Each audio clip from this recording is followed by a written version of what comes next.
Hello, and welcome to the Canadian Story, where we discuss what Canada is, what Canada could be, and what Canada should be.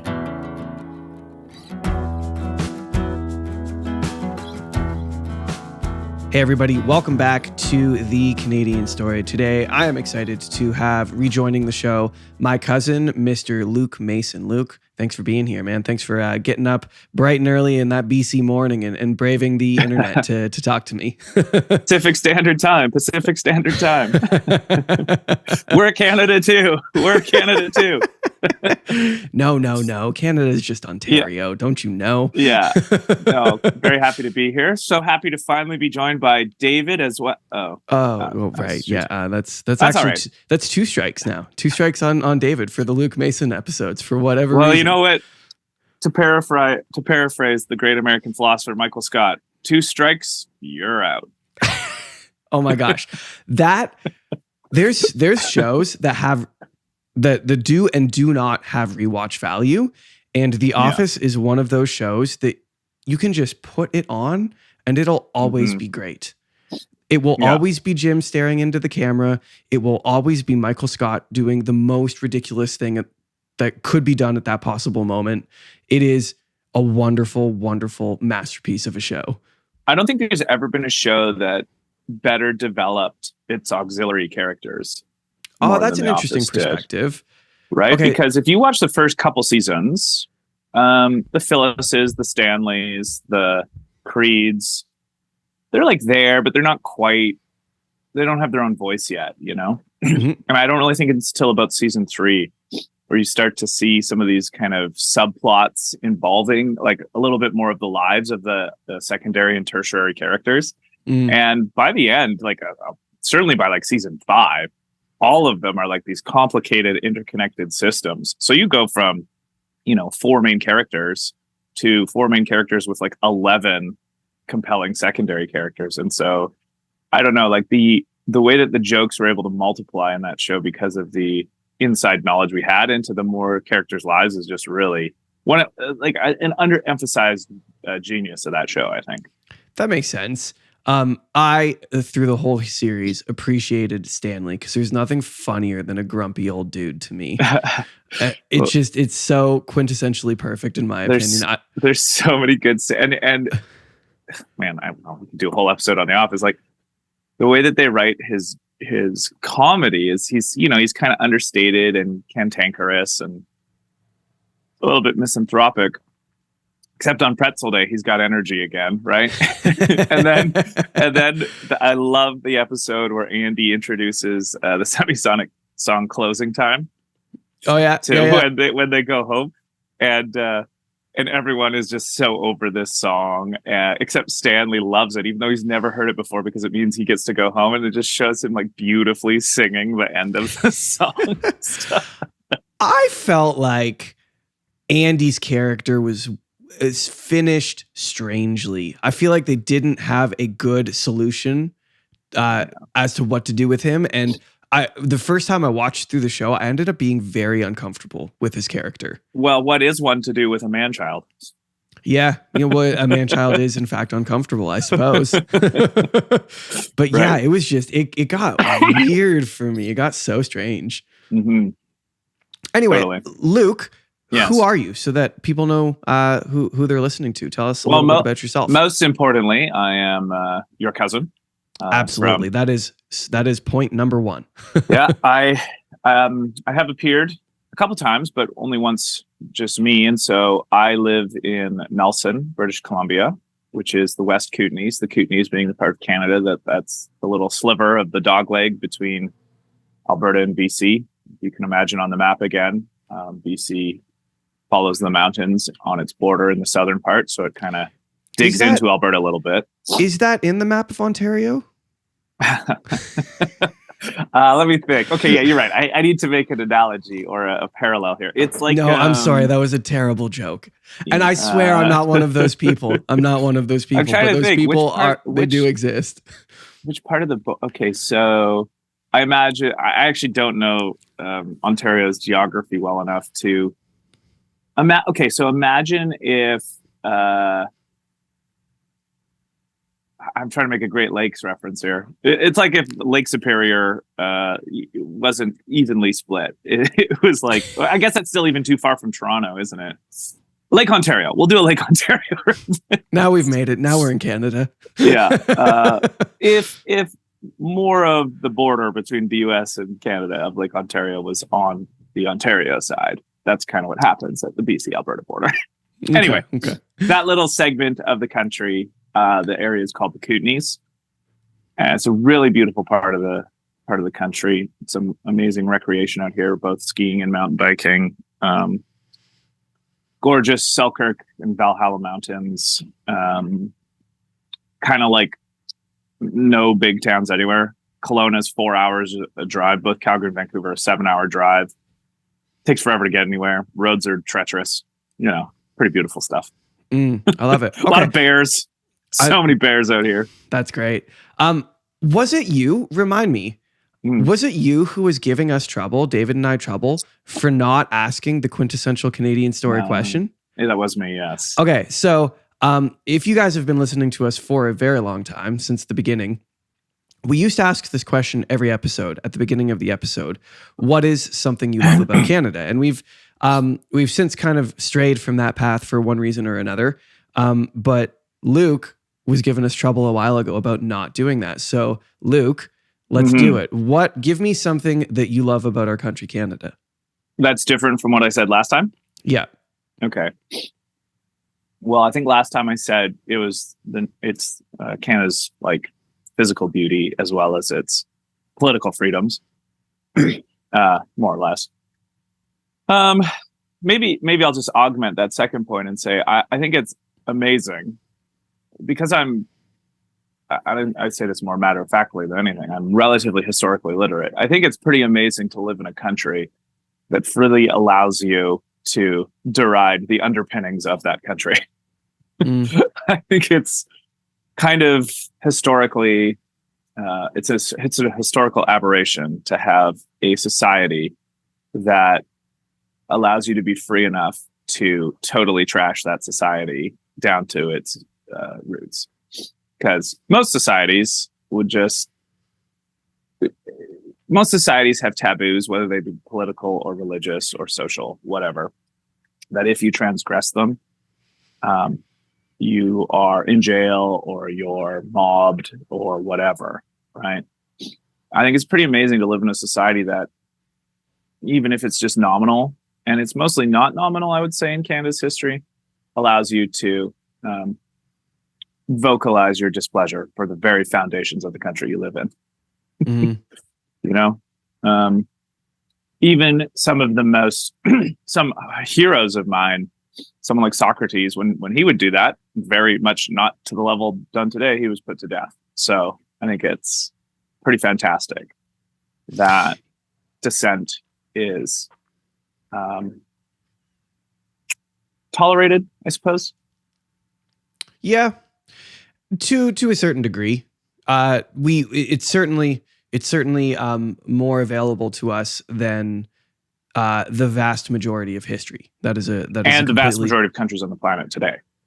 Also a true point. And I think in the past few years, if there has been a bit of a tamping down on that, it reminds us how unique and special it is, right? Mm-hmm. You kind of don't really take health. You kind of take health for granted until you're a little bit sick. Mm-hmm. And, I think it's one of the things I mentioned last time. Every liberty is not a guarantee. Every generation has to, I don't like the metaphor fight for it, although it can be that, but also just it's the responsibility of every generation to remind its contemporaries about what has happened in the world and where it's gone. And, I like the ability that might segue into one of the other things I do, which is one of the other reasons you have me on here is I, have a podcast called The Liberal Soul, where I talk about a number of issues, both liberal political philosophy, as well as what it is to be a person in the world, which I think are intimately tied together. So, okay. So explain that marriage. Between liberalism and what it is to be a person in the world? Yes.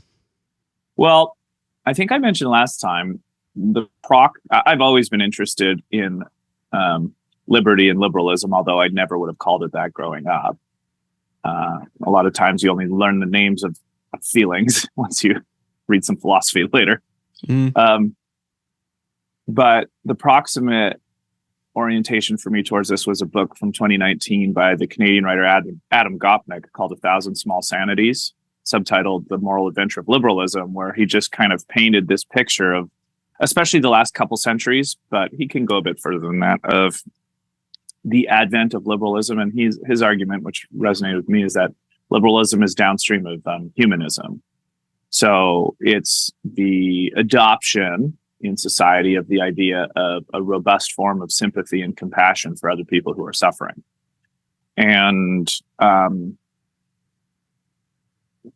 he kind of paints it around the 17th century, John Locke, Thomas Hobbes kind of thing, when Europe was embroiled in 100 years of religious warfare. But most of human history before that, and still now, is like the other is just the other. It's the other tribe. There's like an axiomatic cutoff between our kind of people and their kind of people. And it's not really evil if you make the other suffer, right? And so the kind of adoption in the 17th century and 18th century through a lot of different types of writers like Montaigne and Voltaire, John Locke, and then I think superlatively in the 19th century, John Stuart Mill, who is, as Gopnik says, the patron saint of liberalism, which is, again, of course, very tongue-in-cheek, is this realization that though a lot of the suffering of life is baked into the nature of reality, disease, famine, natural disasters, whatever, there's some that we do to ourselves, and at the very least we can stop doing those things. And it's easier than it sounds easier than it is, but at least that mindset is one of the things that change. So one of the main thesis is, I don't know how to say that. Theses. Plural. Theses. It would be liberalism, theses, would it not? Is that it's downstream of humanism, that idea of trying to alleviate the suffering of yourself and others. And so then that becomes, once you alleviate the suffering of, medical advancements or like just not dying in the street, eventually you get to this equilibrium where it's like, okay, well, how do we then flourish? Like, how do we get above the baseline? Once we get to the baseline of human life, how do we get above it? How do we flourish? And then that becomes the project of meaning and living well and psychology and all of that, which is talked about a little bit more in more recent eras than, in the Enlightenment time. But some of those Enlightenment philosophers were pretty good folk psychologists too, especially David Hume and Adam Smith. So anyway, I don't even know if that answers your question, but okay. I guess I see it. The reason I called my podcast The Liberal Soul, as opposed to The Liberal Psychology or The Liberal Voter or The Liberal Philosophy, is that I really see it as a embodied, holistic, and I mean that in the non-New Age sense, like it kind of is embedded in everything. Everything is intertwined. So it's like how I play sports influences how I read influences how I talk to my friends, how I talk to my friends influences how I think about my job. Like every part of my life is connected to every other part of my life. And a guiding ethos of all of that is this idea that this is my life, this is my terrestrial existence. I'm an existential creature aware of his own mortality. And there are different ways, based on the nature of the creatures that we are, to set up my own mental life, which then extends into my own friendship life, which extends into the society around me, that have a track record of proving better or worse for someone I want to talk about a little bit more, Aristotle's idea of eudaimonia, the good life, how to live well and flourishing without destroying the lives of others while you're doing it. And so to me, the liberal soul is like how to maximize every area of life that doesn't involve the law or philosophy, And of course, unsurprisingly, you need to be able to articulate the kind of philosophy and the kind of legal system that you want so that that can happen. But the point of it isn't, being up your own butt on those things. It's like making them better so that you can live well in the real world. That kind of thing. Okay. So how then do you see that idea, the idea of the liberal soul of bettering one's life without expensing suffering in another's? How do you see that playing out well in our society today? I think okay. So broad sweeping observations of a phenomenon I'm only half paying attention to. I think probably in the last 5 years, Canada especially has taken a small step backwards in that liberal ethos, but I still think it's doing way better than most countries in the world and most times in history. And so once you kind of develop that much bigger, broader perspective, I think it kind of atomizes the problem a little bit better of like, okay, well, actually, what I see as the problem of Canada in terms of that liberal ethos is much less. I don't think like all of the ideas are still there. Like the access to, the John Stuart Mills and the George Orwells and the Karl Poppers and all of the great thinkers in the liberal tradition, it's all still there for people who want it.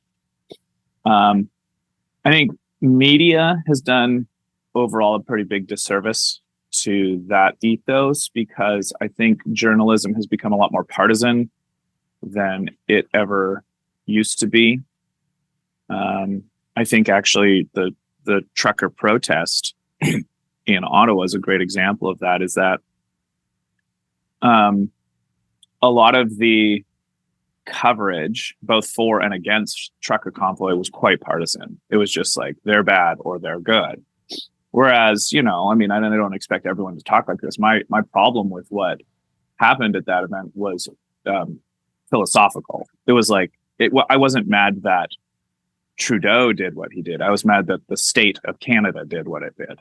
Right? Like it could have been anyone. It could have been Harper. It could have been Polyev. It did like whoever was the leader of the country. It didn't matter to me. I thought it was a frivolous use of the Emergencies Act. I often ask myself that question because at least here in the West, the COVID crisis was met with a liberal government in Canada and a liberal government in the United States. So for me as a conservative, originally it was the Republican Party. Sure. Yeah. So it was shared. It was shared. It was more shared in the States than it was in Canada. But a lot of the at the front end, from my perspective, the COVID situation, other than the fact that the people were getting sick and dying, the political climate didn't get really ugly until, maybe 8 months to a year in, right? It took a little bit of time for that to develop. And I'm not here pointing fingers. That's not the point of this conversation at all. What I wonder is, had it been a conservative government in Canada and a conservative government in the States, would it have played out any differently? And I'm tempted to say probably not. And that's an interesting thing to kind of grapple with, because it doesn't it removes the partisanship from the conversation. It wasn't a failure of a political party. As you say, it was a failure of the state of Canada. Well, it could have been a failure of the Liberal Party of Canada, but that wouldn't have prevented it from also being a failure of the government of Canada. Yeah, and it's important. I think that's an important point to grapple with, because if we're talking about how to progress forward in the world without causing suffering around us, getting those sorts of questions right becomes a very interesting and pertinent issue. Here, let me give you, and maybe this is a bit esoteric, so I'll make a very Canadian analogy of what I see as here, especially. I'm going to give a hockey analogy. So love it. My problem with what it's as if it would be like if one of the NHL teams, like let's say, I won't say the Maple Leafs because maybe people listening to this would be cheering for this option, but let's say a hated team, like let's say the Boston Bruins got their hands on the NHL. There's not a team that I hate more than the Boston Bruins. So you're speaking my language. So let's say the Bruins get their hands. Some partisan fan of the Bruins got their hands on the NHL rule book and started changing rules a bit that favored the Bruins, right? Like that's kind of straightforwardly not the spirit of hockey, right? Like the whole point of the NHL rule book is that it's a disinterested third party that adjudicates the differences of opinion, let's say, between the Boston Bruins and the Toronto Maple Leafs, right? Like this is like sports is zero sum in that sense, right? Like one team wins, the other team loses. So obviously, this is kind of straightforward, and all adults understand this. You can't be having one of those teams have their thumbs on the scale, right? Because like so it would be like one of the NHL executives putting their thumb in the rule book that's kind of overtly helping one team over the other and then saying it's not, right? Or like imagine Gary Bettman just coming out and starting to badmouth the Leafs, right? Or badmouth one of the teams when you're like, okay, I don't really like the point of which team you're bad mouthing is irrelevant. You need to be disinterested because you are the power. You are the guiding principle. It's not really your business to weigh in on the Leafs hockey operations, right? Like what if Bill Daly starts like complaining about a trade a team makes based on like the quality of the hockey player? Like at this point, we're crossing lines of what's the appropriate and inappropriate thing for someone who has the power over you to be doing. And I feel like one of the things that Canada is suffering from a little bit is that a lot of mainstream journalism, who I think journalists deserve the most ire in most of all of this because they're the ones who otherwise pretend to not be this way. It's just like, it feels like it's just writing about which team is better and which one should win, right? As opposed to someone, I would say a liberal soul, like this is how I'm defining liberal soul, someone who looks at, okay, well, let's go a step up. And what's the rule book say about this? And what is the spirit of the rule? And why was it made in the first place?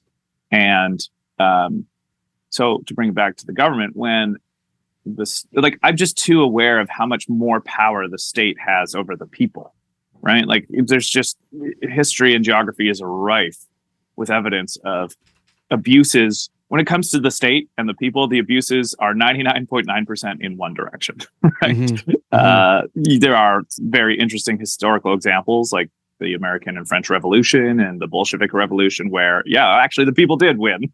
Mm-hmm.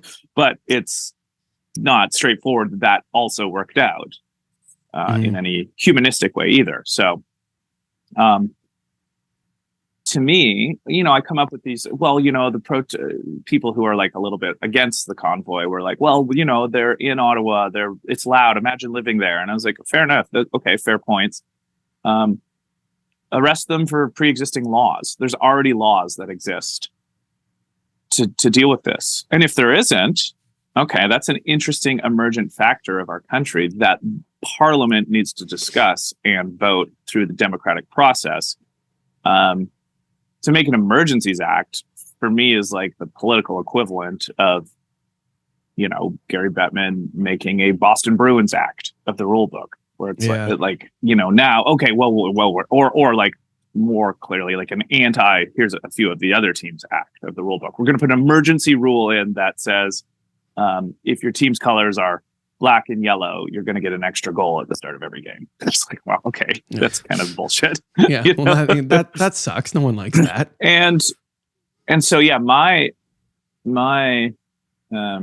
disagreement with all of this it was just purely like the political procedure of having emergencies acts that seemed not like last resort, I guess, right? They just seemed like, why didn't you, if laws are being broken, arrest the people who are breaking the laws? There's already laws on the books, which are that have gone through the democratic process, which was important to me. Yeah, and it's come out that in consultation, the police force didn't ask for extra measures. They said, nope, everything that we need to do here, we can handle under the jurisdiction that we have. And so that also brings in the media aspect of all of this too. The media, like to a certain extent, you understand that a politician is associated with a party and therefore their color, right? Mm-hmm. Yeah. The media is not and should not and is supposed to not be that way. And yet we understand now that it is in both directions. It's very difficult to get honest and nuanced coverage of a topic because, I mean, we know at this point, if you've been paying attention, you know where those lines lie. And I also think that there is a massive problem that needs to stop immediately of government funding media in Canada. It just should not be. That is a conflict of interest. They can use it to put pressure. They do use it to put pressure on media companies. And you can bitch and moan about that and say, oh, well, the media companies need to stay above water, and they're just doing what they have to do to pay the bills. And I want people to prosper. I want the people who work in media to be able to feed their families. I have compassion for those people, but you cannot have a government that funds media because you are not going to get fair coverage. There has to be some sort of entity that stands nonpartisan away from the political and says, this is what's going on. And then we can have a discussion about it. And the cool thing that's happened through all of this is conversations like this have come forward, right? Where it's just a couple of people. I mean, I'm not a media talking head. I have a podcast, but that doesn't make me a media talking head. In my opinion, people might look at me like that, but in my opinion, I'm just a dude who likes to have conversations, right? And then I bring on other interesting people like yourself to have conversations. And here, I hope, in lies the nuance that we're going for, Well, yeah, I mean, I think all of that is true. There's a sociological difference too of the last 50, 60, 70 years of journalism, which I think is not well stated in culture, but it's kind of known, is that the type of person who becomes a mainstream journalist has changed. Back in the day, and I'm not an expert in the history of journalism, so I should throw that caveat out there at the start, but like back in the day, a lot of journalists came from working class conditions because that was kind of known in an era of slightly higher scarcity than now. That was known as like how you hold powerful people to account. And so a lot of journalists grew up in poor neighborhoods, poor families, saw the depredations. They were smart, but like kind of, as we might say today, underprivileged in their backgrounds. And they saw journalism as the form of this, I forget what it's called, like one of the estates, maybe the fifth estate. I think it's the fifth. To hold power to account so that, the little guy doesn't get screwed over all the time.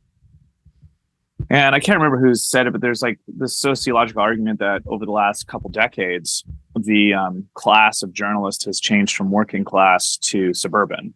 And so the people who go into journalism school now are not from traditional left-wing, low socioeconomic standard areas. So they actually don't see people in power as someone to hold to account, but as peers to rub shoulders with. And so the kind of social status has changed of the type of identity of a person who might go into journalism now versus the past. And obviously there's exceptions and there's great writers, and some are better than others, that kind of thing. But I do think in the aggregate, there's something true about that. The other thing that's happened too, and I believe it was Rick Abbott that we spoke to on a previous episode about this. And if I'm getting the person wrong, I apologize. But it was someone we had on. You're forgiven. Thank you very much. This individual worked in, I believe it was CTV News for quite a long time, over a decade. I want to say 12 years. It could have been longer. And what he observed is more and more anyone who would step out of tow with whatever that narrative that was being carried would either be reprimanded or eventually fired. So not only has the demographic of people entering the field changed, but the people existing within the field who do want to take a more, how would we put it, a different perspective than what is perhaps approved, have been weeded out of the field. And all that is left are individuals who are willing to go on camera and say what they should say to advance their careers. And that is a problem in journalism. Yeah. Well, I mean, that's not only a problem in journalism, but it's certainly maybe most pronounced there, because journalism is the the field that is supposed to be not that way, like explicitly not that way. Do you consume very much mainstream news? No, I don't. Mm-hmm. So I also have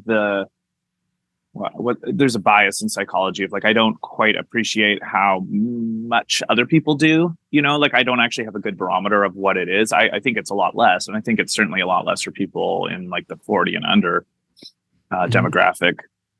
I mean, I can't even remember the last time I saw a cable TV news show or a Canadian one, and sometimes when it's on at somebody else's house or like more likely like a parent's friend kind of house, I'm kind of blown away at the simplicity of it. It's kind of funny when you step out of it and then you come back to it, because I watch almost none of it. But let's say you end up in a hotel lobby and there's like some news show on, and you watch it and you listen to it and you go, oh my gosh, this feels so funny and archaic and out of touch. I don't want to put too fine a point on this either, because I don't think it's an equivalent problem. But one of the things that has seemed to appear in the kind of like wake of all of that is also hyper partisan alternative media, which I don't think is the solution. Mm-hmm. As I say, the solution to the Boston Bruins being in control of the NHL rulebook isn't the Toronto Maple Leafs being in control of the rulebook, which is actually, as a parenthetical, that is part of the genius of Thomas Jefferson and James Madison when they were crafting the American Constitution, and Jefferson's wall between state and church and state is that at the time, all the different denominations of the Protestants were clamoring for control over the government, right? Because they wanted to be like, obviously, any partisan opinion wants the power.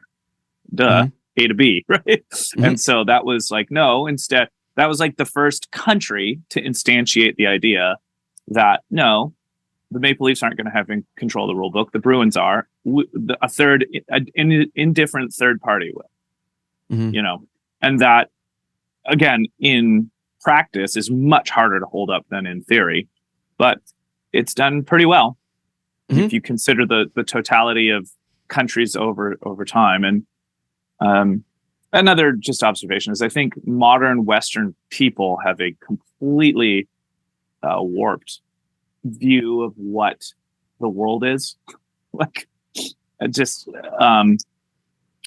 Things have been so good in Western countries for so long, like 70 years, basically, more or less, that for the majority of the populations, that this kind of good ride feels the norm. I think I made this point last time, not the aberration.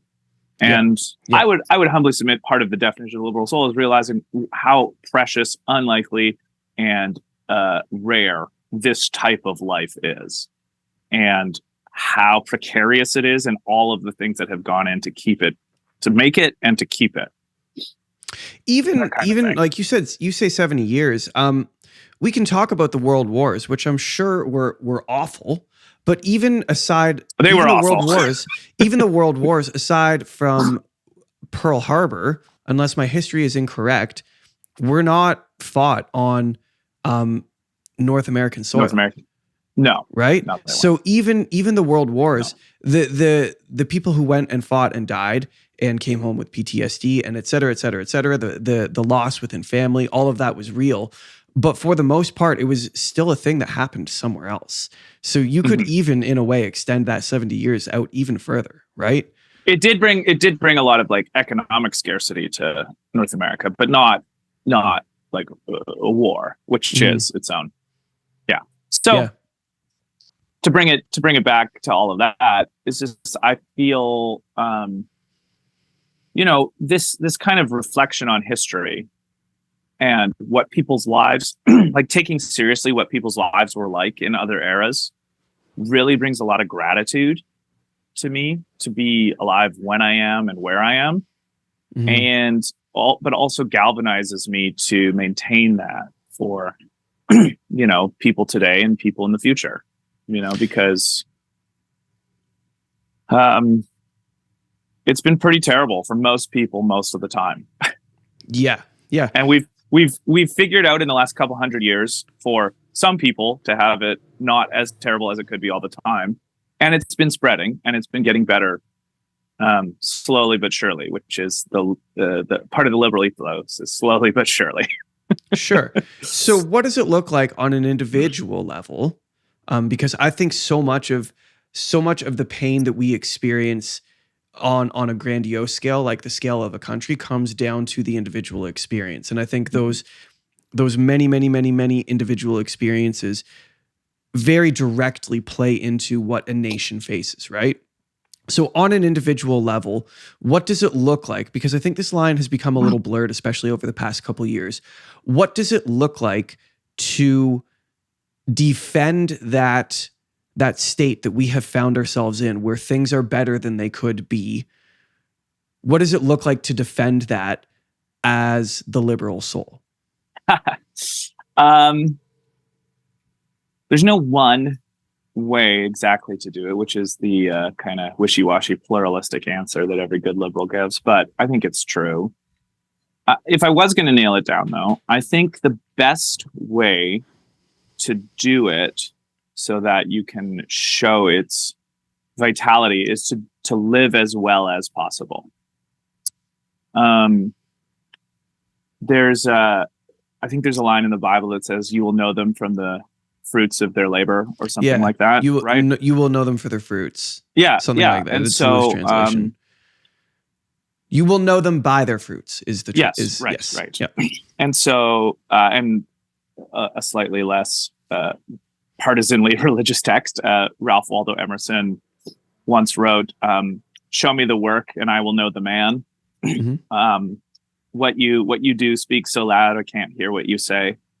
That's a couple of his lines, which really always resonated with me. And so for me personally, it's like following that existential cord that is, or breadcrumbs that are always out there for, like I remember being 5 or 6 and hearing U2 for the first time and thinking, wow, that sound can exist in the world. I want to know more about that. I remember being 9 and reading Narnia for the first time to be like, wow, my imagination can get tapped into like that. I want to know more about that, right? I remember playing Ultimate Frisbee for the first time and being like, wow, people can move like that on a field so harmoniously and so chaotically at the same time. I want to know more about this, right?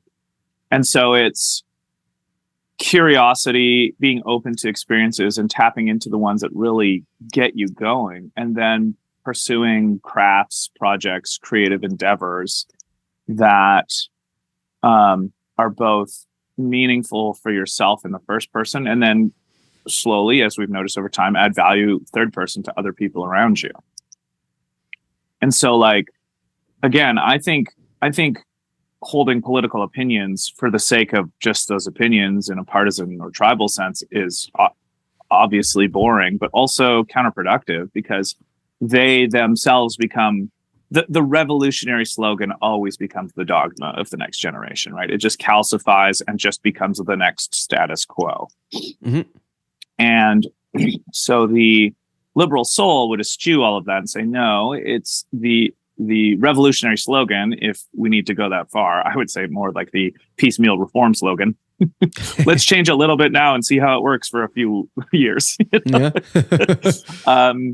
That exists not for itself, but to galvanize the existential, right? So like, this is what I mean when I say liberalism exists to promote humanity and existentialism, I would say, and not in a more kind of narrow French version of that word, but like the vast swath of human experience. Again, Aristotle's eudaimonia, right? Like, we are here to figure out what it is to be alive, to live well, to have good relationships, to laugh, to follow our blisses, to meet at the margins of disagreement, big or small, and try to work them out, always knowing that when we work out a disagreement, there will be a further disagreement that we didn't quite anticipate, but that's okay, because though it might seem the opposite, human beings actually can solve problems, and a lot of problems have been solved. We're actually really good at it. And it can always improve, but that doesn't mean nothing has changed, Mm-hmm. So I think on the individual level, I try to live something I call the flywheel life, where everything I do is both a good right now and simultaneously sets me up for a future good. Like an easy example would be every time I learn a song, I get that rush of, I know a new song. But also, like, a lot of the subconscious things of learning a song is like, that song had that particular tempo or that particular rhythm or that particular chord, which sets you up for knowledge for if you hear that maybe echo in a future song or another one you want to learn, or it influences a future song you write. Same with books. I get a lot out of reading a great book, but also it sets me up for maybe a future trivia question or something, right? So it's like, and I think it's this knowledge that your life isn't siloed. It's not, the categories of life are pretty artificial and superficial. It's like, work-life balance. I get what that is. In a small sense, I understand that, but it's like, no, you're the same person. It's just what you do at work will influence your dinner reservation with your friend, which will influence, like, everything is connected, right? I think this is why we have this expression, that's a well-adjusted person, right? Like a well-adjusted person, I would say, is someone who knows how to keep all parts of their life in harmony with all the other parts of their life, right? They're not even lying, just self-deception is kept as possible at a minimum. And you don't take shortcuts because you realize that if you take a shortcut in learning a song, that's going to bleed somehow into some other part of your life, right? So I think on an individual level, that's what I think of as the liberal soul, is someone who's curious, interested in the world, wants to explore it, and is aware that life is all one thing. And even though we do different things and our psychologies are very complicated and get pulled in different ways, William James has this idea in his called radical empiricism, where it's like, okay, well, if we're going to take seriously the things that happen to human beings, we have to take all of them seriously, whether it's winning the Stanley Cup or, walking the dog. They are equally parts of the human experience, and all must be taken seriously and thought about.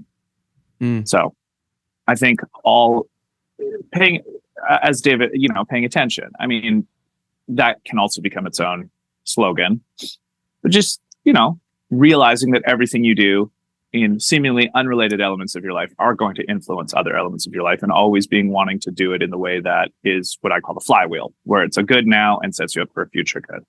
Because then once you reflect on, I don't know, a year of your life, you're like, look where I was and look where I am now. Like, that's kind of cool. That's a good feeling. What I'm drawn to and really like about the way you're describing that is this idea. There's two pieces that I really like about it. It's the idea of being present, so being aware of what is happening to you and what you are doing and how that is affecting you now and affecting you later, and a willingness to be slow.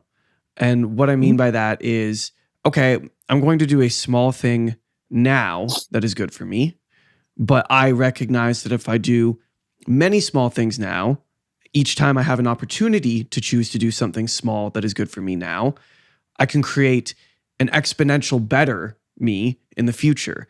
And a willingness, it accumulates, and it's that comes from a place of presence in your own life, and it is a willingness to do things slowly, which I think is one of the cancers that we are experiencing in our society today, is the obsessive rush for the next piece of dopamine that we can get our brains on.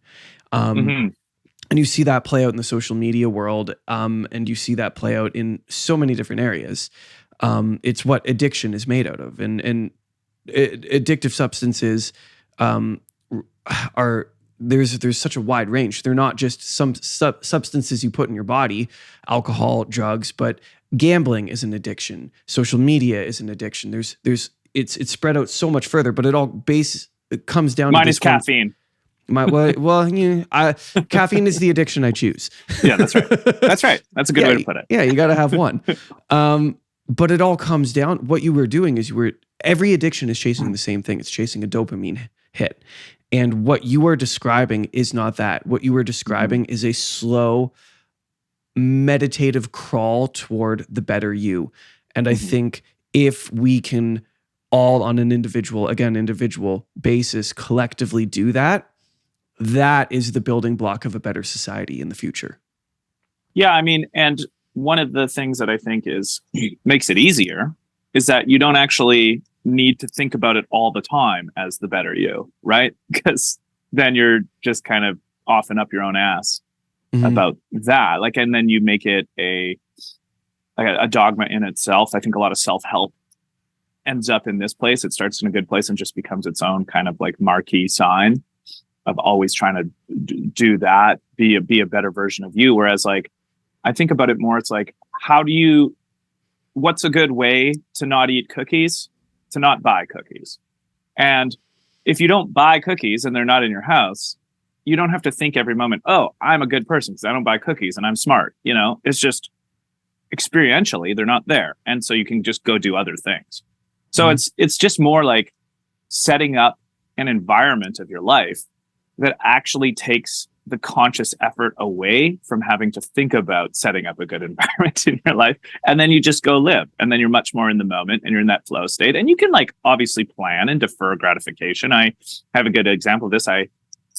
About a month ago, I set out to learn the Super Mario theme on guitar, and it's really hard. And it's a much harder type of song than I'm used to playing. And so I knew it would take a long time. And, you know, but I knew a month from then, I probably would be able to play it, and lo and behold, I can, you know? And so it's like, but I only had to think about that once, you know. I don't meditate on it. I don't make it a totem. I don't make it like, oh, look at me, I can defer gratification, because that also misses the point. It becomes a little bit arrogant and more about the ego again. It's just like, okay, well, the goal is actually to develop this new skill.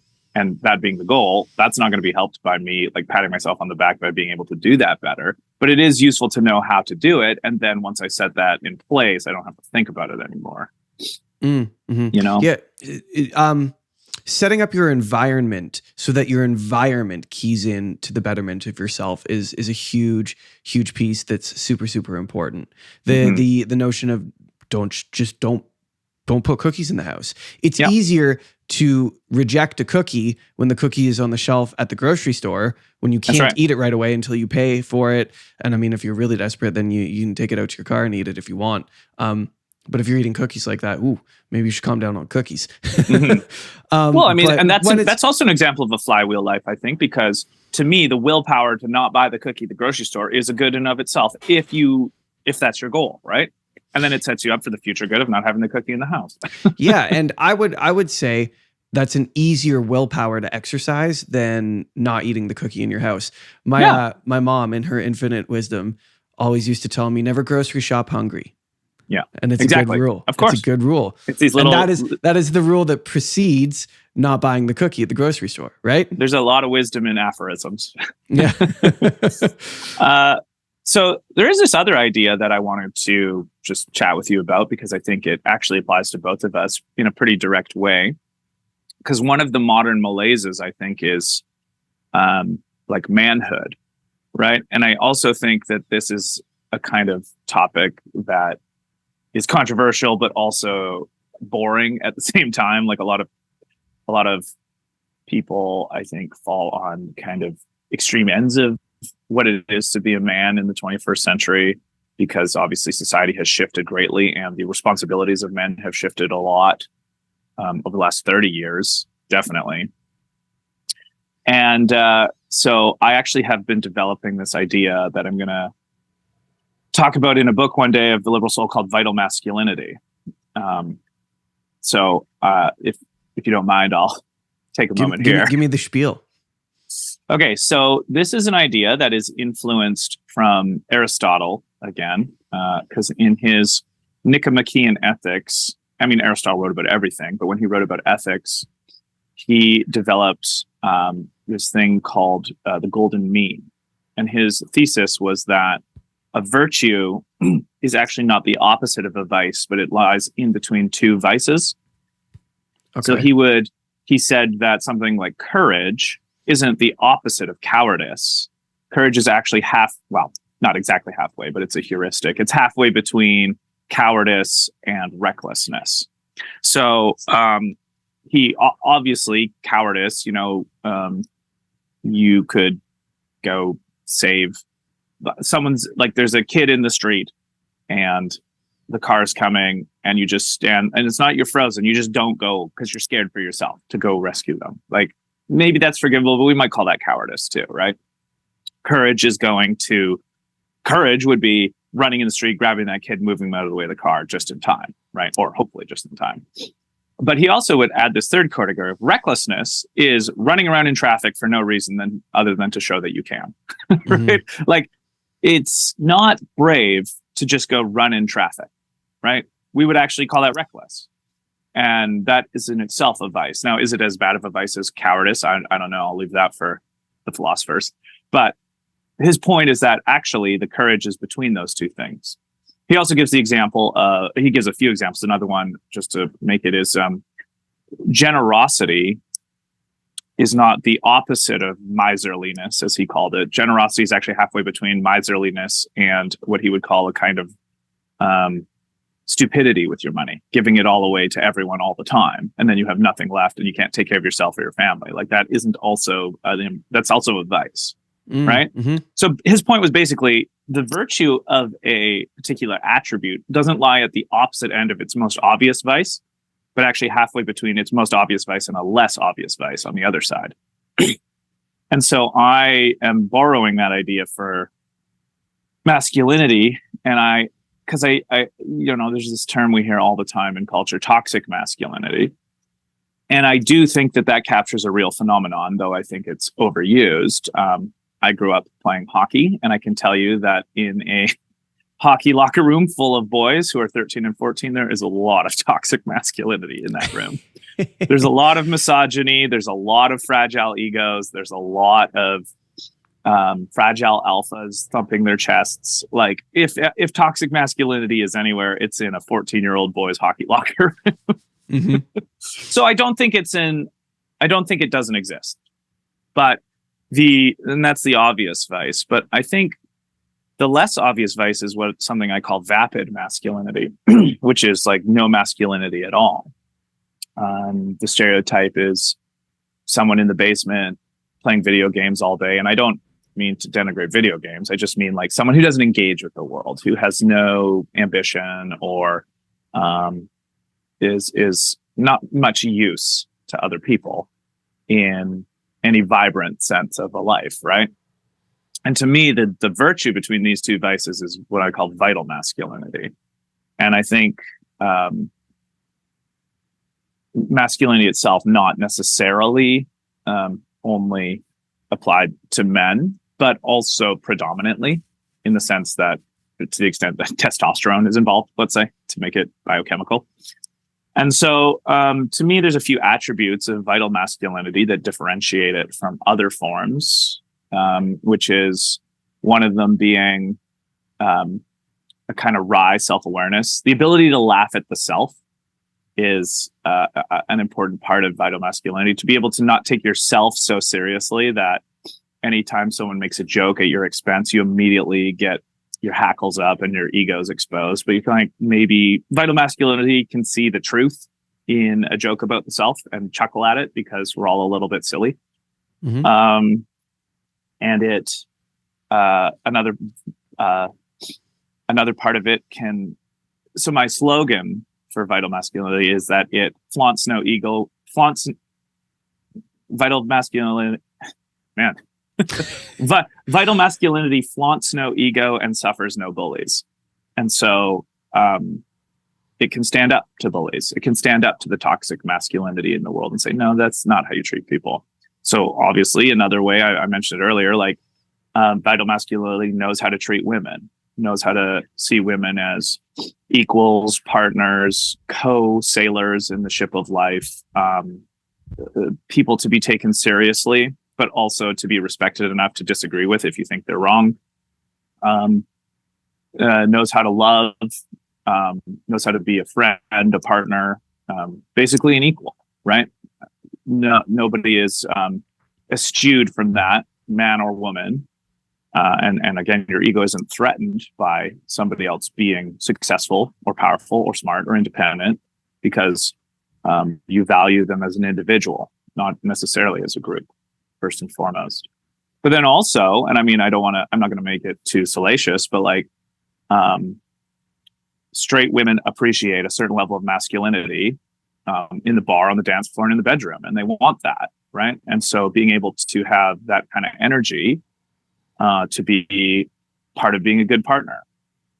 So I think that's important, because that's something vapid masculinity wouldn't be able to provide a healthy, straight, red-blooded woman, right? So that's also important, I think, in life. And that kind of energy, again, I won't be too lewd about it, but that kind of energy has been appreciated with women I've spent time with in my life. And but the difference is the vital masculinity can provide all of that male energy for a woman who wants it, without the abuse and trauma and ghosting that toxic masculinity would also give in that situation, right? Because you see them as an equal, not as a conquest. And so that's an important feature. And then the last one, I mean, there's a few others. The other main one features that I think vital masculinity has this sense of being of desiring to be a mentor for younger people in the world. Not necessarily like a strict lecturer or a teacher or professor, but just being open, being like a kind uncle or avuncular. Like when young people, and I don't mean just children, I mean like people in their teens and 20s have questions about the world, you're not like a know-it-all telling them, but you're just sharing experience and sharing insight and excited about that. Being able to pass on the things you do know. There's an inspirational element to vital masculinity. I think that's really, really gets excited when curiosity is around and wants to share what they know, but also learn. And then, but at some point, life experience is relevant. And I'm 36 now, and I definitely know that I know more than I did when I was 26, which also leads me to believe I know less now than I will when I'm 46, but also that I probably know more than someone who's 21 on a lot of topics. And just that desire for education and pedagogy, I also think is part of it. So those are like a few different elements of it that I think, if we want to resurrect some sort of healthy form of being a man in the 21st century, I think my personal belief is that this is the way to do it. Yeah. Like most things we experience, the goodness and the light is found in the balance, right? You see that echoed through a whole bunch of different philosophies. An interesting thing has happened to masculinity in our current culture. And it's funny to talk about the traditional role of a man in society has been strength, right? And that isn't. I'm trying physical strength. Physical strength, yeah, and physical strength. And I'm not trying to build a hierarchy here. I'm not trying to do anything oppressive with that. I'm just saying that if you observe history, men have done more physically strong things and have represented a greater amount of strength in that concept and in that sense than women have. And here in today's society, that isn't rewarded in the same way. Back back when we lived in tribes, strong men were rewarded for their ability to go hunt, to go provide, and a lot of those motifs echo out through our culture today, but they aren't rewarded in the same way. And there's a confusion that's happened.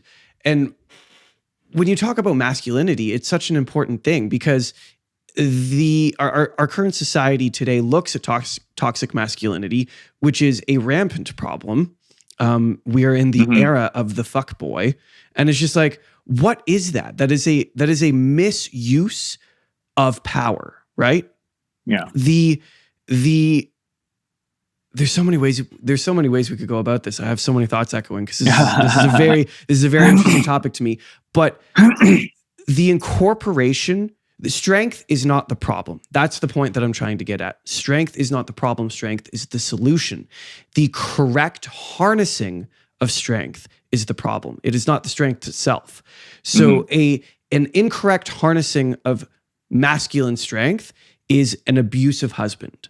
A correct harnessing of masculine strength is you could draw out any example. It is the man willing to run into traffic to rescue the kid in time. The man, not to say that it's so silly that we even have to say this, but not to say that women couldn't do that either. Like, it's not. Well, I am totally open to the idea, and I'm in fact to exist of like a vital femininity, right? Yes, absolutely. That's and I something encourage, and I mean, Aristotle might have made this point because he was a bit sexist, but we need not do that now. Like, courage as an attribute isn't gendered, obviously. Absolutely. Right? Absolutely. So, and we need vital femininity as much as we need vital masculinity. We need both of those to play out in harmony. And I believe whether you believe in creation or you just believe in however all of this came together, I believe those two ideas of vital masculinity and vital femininity are meant to interplay harmoniously. That is our base level existence. But what we have done with our society is we have tried to say those things are bad because everyone is equal. And everyone, I do believe, is equal, but that does not make them the same. We're equal but different. And masculinity is different than femininity. And we vitally need both. I think Karl Popper, the philosopher who is also a huge influence on me in the liberal soul, has this great line. It's almost a throwaway line in his book, but I think it's really relevant. It's like, we don't mean equal in point of fact. We mean equal as a political development based on a moral decision, right? Like, and so, like,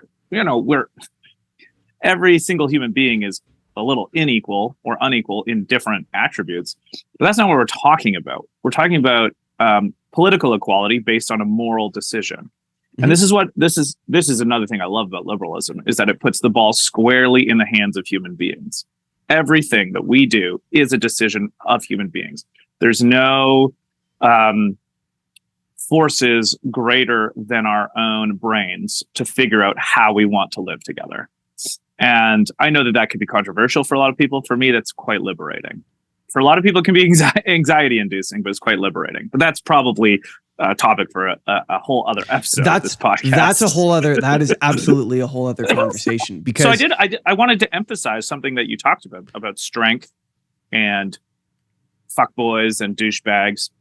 Like, to me, toxic masculinity is almost a synonym for fragile ego. Right, like it's such an overlap that it's almost the same thing. I think there's a few other attributes, but that's why I emphasized it so much. It's like those guys in the locker room I would play hockey with, they're all bravado. They throw those chests out. As soon as you make a single joke about their identity or their personhood, they're ready to fight you, right? Like, it's such a knee-jerk reaction, which is why, to me, vital masculinity totally is the opposite of that, which is why part of my slogan for it is it flaunts no ego.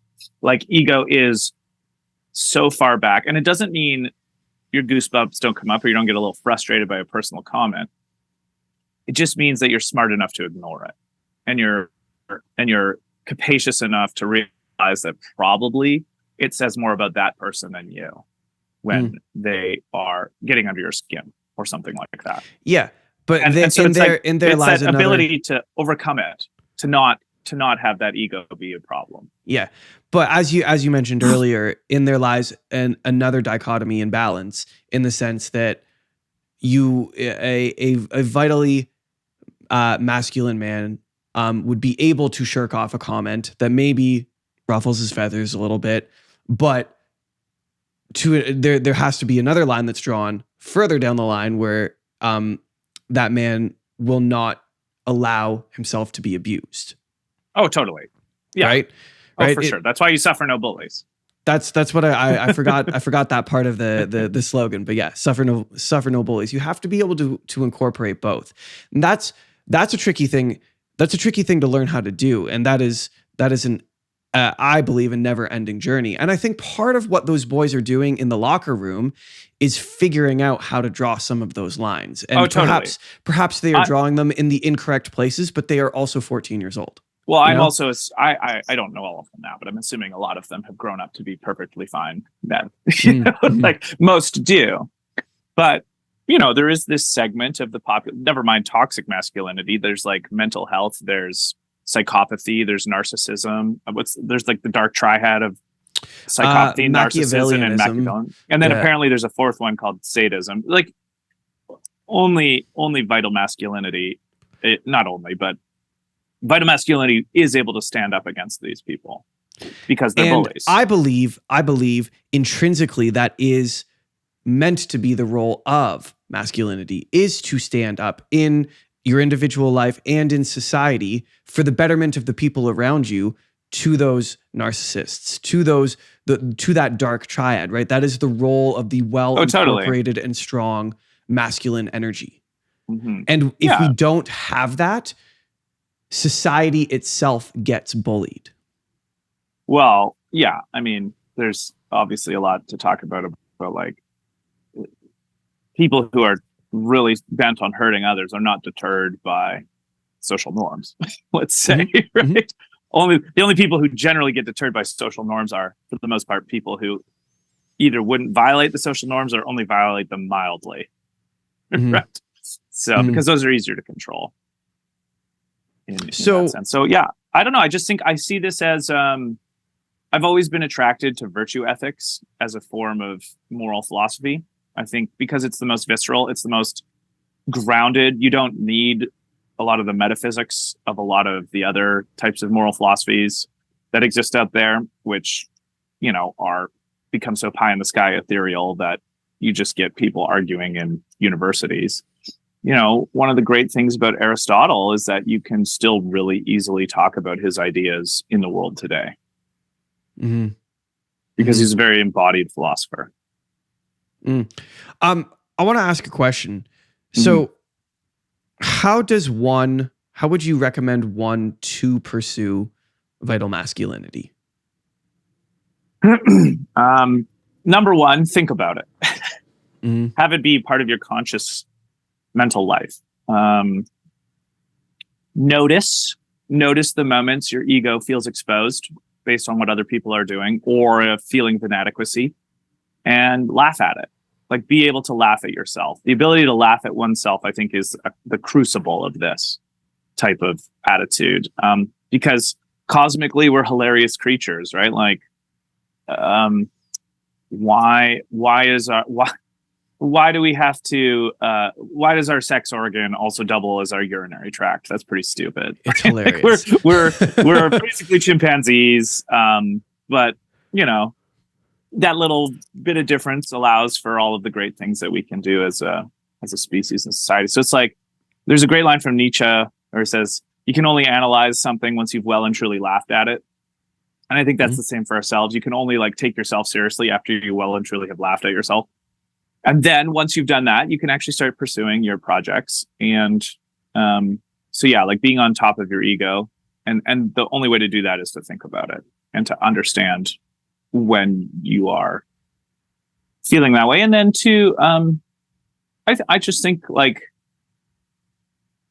treat other people well, but also stand up when you feel that there's abuse or trauma or unfairness. And honestly, becoming more and more learned definitely helps. I think part of vital masculinity or being a mensch is to just be kind of well versed in the world outside your head, which is its tie-in to the liberal soul. Is that one of the guiding ethos of the liberal soul is being interested in the world outside their own head. What have other people written? What have other people experienced? What do other people know that I don't know? What are some of the great books written? What are some of the great movies made? What are some of the great works of art out there? So really part of vital masculinity is pursuing the world outside your head. And that also will help passively lower your ego because you realize how much is out there and how much has nothing to do with you. You know, it's funny. I had this one experience in Korea where we did a murder mystery game, and there's like 40 people in character, and you get so wrapped up in your own narrative, right? Like it's narrative in microcosm. It's like 2.5 hours of your character, your clues, your relationships. And, you know, I was so sure I knew who the killer was, and I was so sure I had everything lined up. And it turns out at the end, the killer was someone I hadn't even interacted with once in the game, not even once. And it was such a humbling experience where it's like, man, I was so solipsistically wrapped up for this 2.5 hour period, and it had nothing to do with anything in my life. And I think that attitude of realizing a lot that happens has nothing to do with me, and that's okay, is useful. It's a useful guiding. I think it's so useful because I actually think that is part of the ticket to beginning to heal some of the anxiety that we not only as individuals feel, but also as society feels. We spend too much time up here in our own brains and not enough time engaging with the world around us and thinking about what something other than us has to do with the world, you know? And I think if we can allow ourselves to meld a little bit more into the external and spend, not that internal reflection is unimportant, it's vitally important, but this is another balance that we have to find, right? I think too much emphasis is put on individual experience and not enough emphasis is put on what can I experience that is external to my own brain. And I think focusing a little bit further that direction, that could be a whole other podcast episode, but focusing a little bit further that direction will alleviate some of the anxieties that we feel as a society.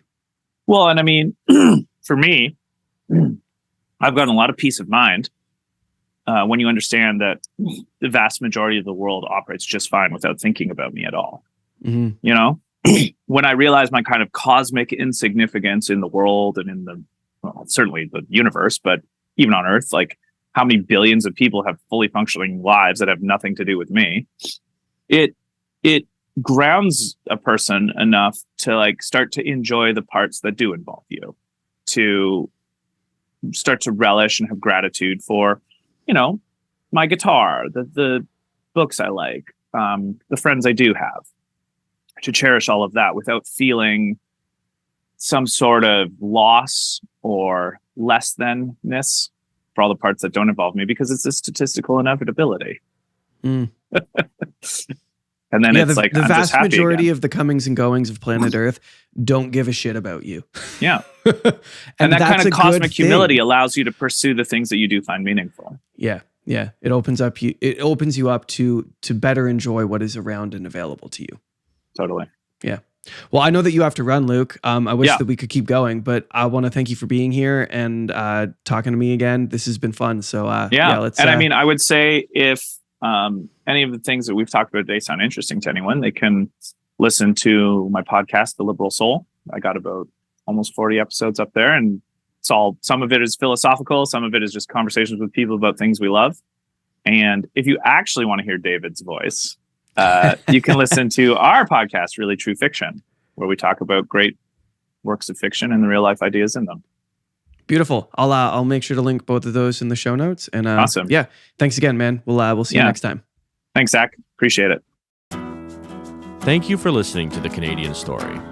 You can find us on Instagram and Twitter at The CAD Story. That's the CAD Story.